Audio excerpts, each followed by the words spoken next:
The 2022 UCI Road World Championships took place over the course of a week in Wollongong, Australia, and at the end of that time, 12 different riders were recognized as champions. While the British dominated the medal count, the top spots in the elite U23 women's races went to two of the sport's most prominent riders. The races on Saturday and Sunday saw resounding solo victories from both far and near the finish line, demonstrating the variety of tactics used by the victorious riders. Cycling News presents the official highlight films from the two major events in the weekend for the many fans around the world who had to choose between getting a good night's sleep and watching the elite races in the middle of the night due to the time zone variations. Here is today's video. We'll go over some of the most exciting developments in women's cycling in 2022. Before that, don't forget to subscribe to Cycling News Live. Now let's begin. UCI Road World Championships Elite Women's Road Race.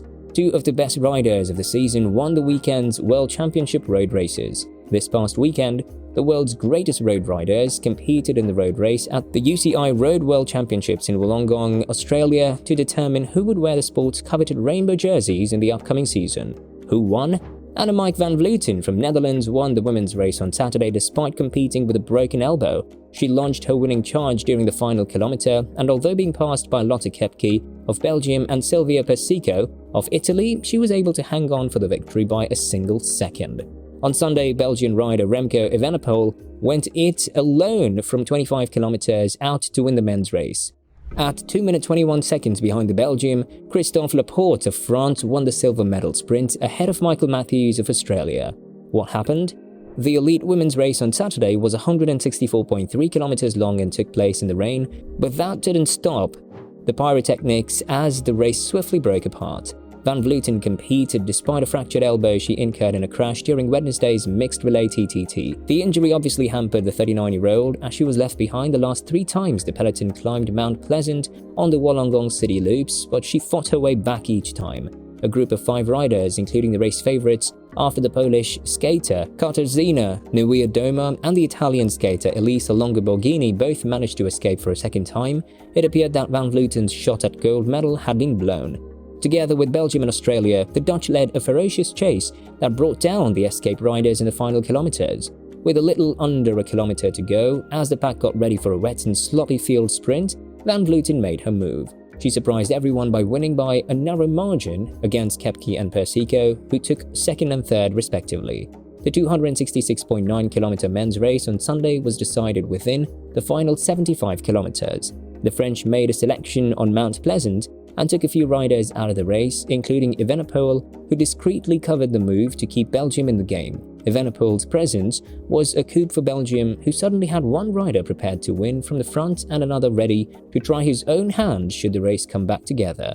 Many assumed he was riding in place of compatriot Wout van Aert, who missed the selection along with Slovenia's Tadej Pogačar.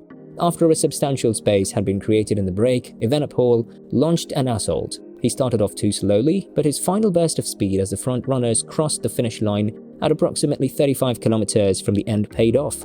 Only Alexei Lutsenko of Kazakhstan was followed by the Belgian, and while he is not a rider to be taken lightly on the track of this type, he was dropped with another Evenepoel surge in Mount Pleasant less than 10 kilometers later.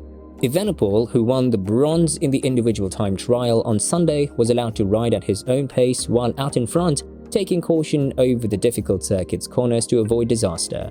Chaos ensued behind him as the other leaders scuffled for second and third, and they were eventually caught inside the last 500 meters after slowing to a near stop in a 4-man game of cat and mouse. The surging peloton was led home by Laporte, who finished ahead of Matthews. Van Aert came in 4th place, narrowly missing out on a world championship but still taking the rainbow jersey back to Belgium. Paris-Roubaix Femme, how it happened? The second edition of Paris-Roubaix Femme was won by Italian champion Elisa Longo-Borghini when she attacked alone on the Tempelhof cobblestone sector with 34 kilometers to go. Lotte Koepke and Lucinda Brand were part of a tiny group that entered the Roubaix Velodrome 23 seconds after Longo-Borghini for the final podium slots. The 124.7km Paris-Roubaix Femme began with 4 laps around Denain and ended at the Roubaix Velodrome after navigating 17 cobblestone sectors, including 29.2km of pavé. World champion Elisa Balsamo got a flat tire near sector 12. Les Orchies Arberse nearly crashed on the pursuit back and was penalized for stealing a sticky bottle from her team car.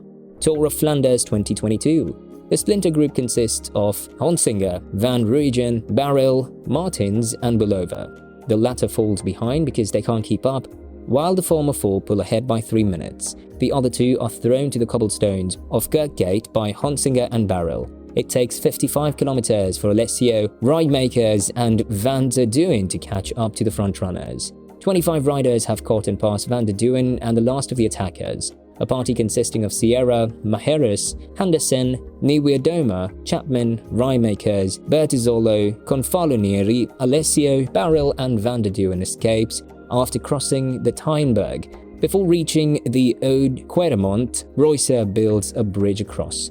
On the rise, the Swiss rider puts up a strong effort, and only Chapman can keep up. According to Peterberg, Van Vleuten assembles a select brand of returnees.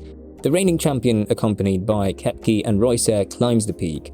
A little while later, Van der Broek, Black, Chapman, and Niewiadoma were able to make contact again. To prevent Van Vleuten from catching up to Koepke in her wheel, Van der Broek, Black launches an attack. It's a 3-way sprint to the finish, and Koepke comes out on top thanks to a strong showing. Koepke's teammate, Van der Broek, Black, places 3rd, followed by Van Vleuten in 2nd. Strade Bianche 2022. On March 5th, 2022, an Italian road cycling competition for women called the Strade Bianche Donne took place. This race was a 1-day event. It was the first competition of the 2022 UCI Women's World Tour and the 8th running of the Strade Bianche Donne. The Cadel Evans Great Ocean Road Race, which is typically the first race of the season, had to be postponed due to the COVID-19 outbreak in Australia. Lotte Koepke, the national champion of Belgium, triumphed to take 1st place. Route. The competition will begin and end in Siena, which is located in Italy. The course is the same as it was in the previous years. It has a total distance of 136 kilometers and includes 30 kilometers of Strade Bianche, gravel roads that are dispersed through 8 different sectors. There's a maximum grade of 16% in the final kilometer of Siena, which leads from the Piazza del Campo to the finish line. A tiny group of 12 riders made it to the foot of the final hill of Siena after a variety of attacks from riders throughout the Strade Bianche gravel parts. 3 of the riders in this group belong to SD Walks. The only rider who was able to stay up with Annemiek van Vleuten of the Movistar team on the last hill was Lotte Koepke of SD Walks.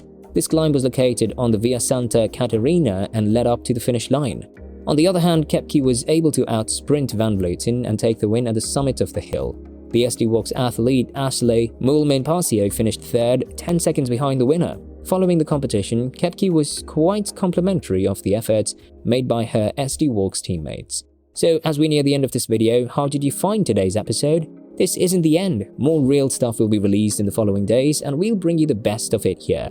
That's all we have for today. If you want to see more videos like this one, make sure to subscribe to our channel. Enable post notifications while you're at it, so don't miss any of our future uploads. We'll meet up again at the next one.